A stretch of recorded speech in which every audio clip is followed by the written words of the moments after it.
Mas existe outro feature que também ficou em grande destaque, né, que foi esse modo cowork. Não, esse modo cowork eu fiquei, né, eu brinquei com eles esses dias aí pra trás, e ele me pareceu ser bem legal, apesar de que eles ainda estão em preview, né, em É, modo de ainda tá um preview, então teste eles ali, né. ainda têm vários disclaimers, assim, né, no próprio site da Anthropic, por exemplo, né, não compartilhe informações sensíveis, quase como se fosse assim, né, sua conta em risco, né, do que você vai compartilhar aí, mas é uma feature aí que possibilita você interagir com seus arquivos do seu computador, fazendo ações sobre ele, né, várias e várias ações.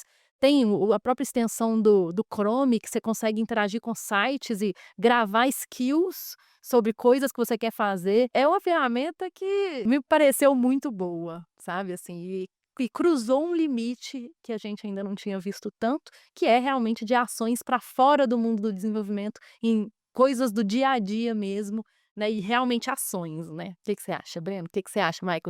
Vocês já testaram com a Work? Como dizia o tio Ben, com grandes poderes vem grandes responsabilidades, né. Então a gente está lidando com uma ferramenta agêntica. Então ela vai ter acesso da mesma forma que com os agentes a gente tinha acesso ao código, agora ele vai ter acesso ao seu file system, né, seu ecossistema, seu computador. Você vai literalmente falar para o cloud, acessar uma pasta, iterar com o que você tem naquela pasta, gerar artefatos com base naquilo, então você pode usar skills externas para fazer isso, então todo cuidado é pouco, né. Então, assim, a gente não está falando que a gente vai evitar todos os problemas, a gente vai tentar ao máximo minimizar riscos, porque o risco tá aí, né, então. É, bom, diga por você que ela vai ter acesso a todas as suas coisas, tá, a minha não tem não, eu tenho um pezinho atrás ainda com algumas coisas nesse sentido. Mas de fato você trouxe um ponto muito importante, né, porque será que a gente tá na hora de deixar a IA não supervisionada tomar conta de tantos fatores críticos, né, como billing, segurança, né, acessos e publicações que às vezes não têm retorno, né, tem coisas que são críticas o suficiente para a gente ter um dano que ele é irreparável. Será que a gente já chegou nesse ponto, né, de deixar ela sem a supervisão?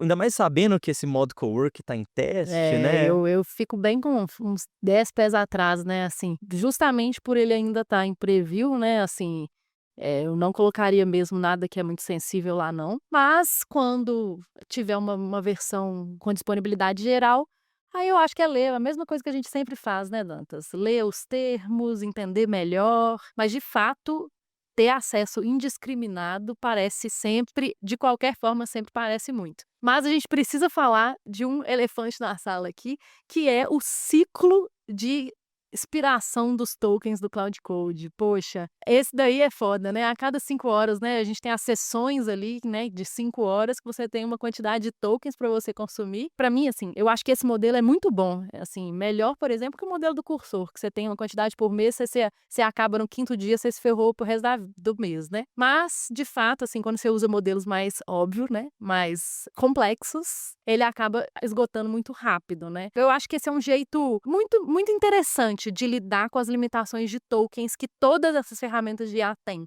né. Que vocês acham sobre? A gente tá entre tapas e beijos aqui hoje com a Anthropic, né, fala bem, fala mal, Ai, fala é. bem, fala mal. Ah, não, mas eu sou fã, eu sou fangirl da Anthropic, não tem jeito. Tem uma coisa bem interessante que eu tenho feito, é uma organização de contexto. Eu aprendi isso no Twitter. Você cria uma pastinha chamada context e dentro dela você divide com design, front-end, sistema, features, etc. E coloca todo o contexto referente a cada um desses temas. E aí, a cada novo prompt, você instrui ao Claudinho para ler esse contexto antes de tomar qualquer decisão.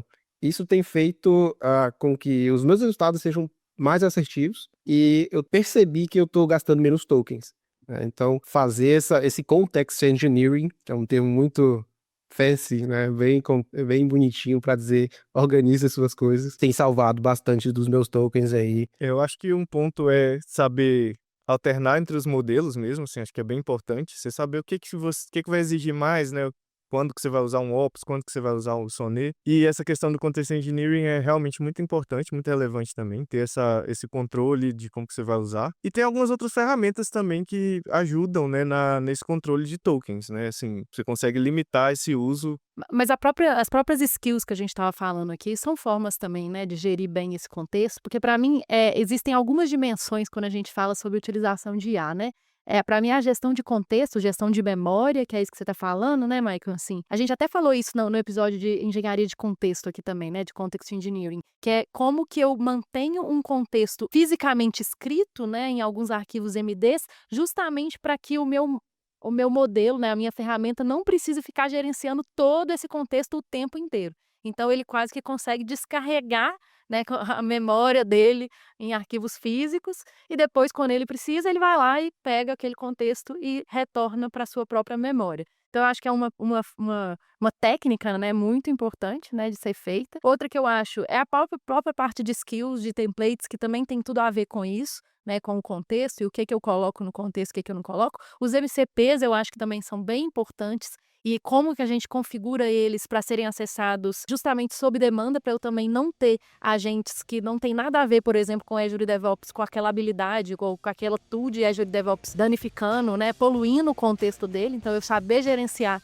esse tipo de coisa também é bem importante. Enfim, eu acho que tem muitas coisas mesmo hoje que ajudam nessa parte de contexto, né?